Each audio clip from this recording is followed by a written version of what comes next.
À chaque fois qu'ils trichent, ils perdent.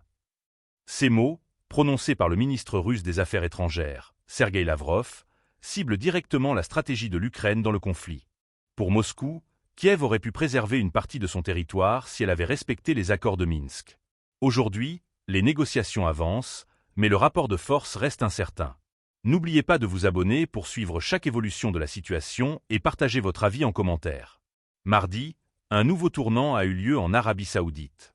Des pourparlers entre l'Ukraine et les États-Unis ont réuni des figures de premier plan.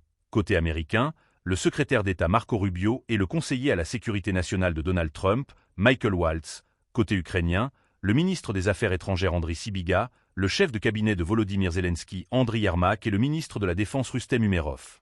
L'enjeu ? Un cessez-le-feu immédiat de 30 jours, accepté par Kiev.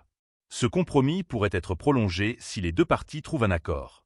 En échange, Washington a levé la suspension du partage de renseignements et donné son feu vert à la reprise des livraisons d'armes à l'Ukraine. Un signal fort qui interroge. Ce cessez-le-feu est-il un véritable premier pas vers la paix ou une manœuvre pour repositionner les forces sur le terrain? Donald Trump, lui, veut s'imposer comme l'homme de la désescalade.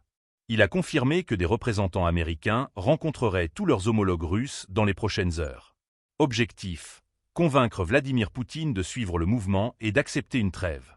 Une conversation entre les deux dirigeants est même prévue dans la semaine. Mais les positions restent profondément opposées. Moscou maintient que toute négociation doit prendre en compte ses gains territoriaux, une ligne rouge que Kiev refuse de franchiser. Pour Lavrov, l'Ukraine a perdu l'occasion de préserver ses frontières historiques et subit aujourd'hui les conséquences de ses choix. Sur le terrain, l'annonce de ce cessez-le-feu ne modifie pas immédiatement la réalité des combats. La reprise des livraisons d'armes américaines risque d'exacerber les tensions, rendant un accord définitif plus difficile à atteindre.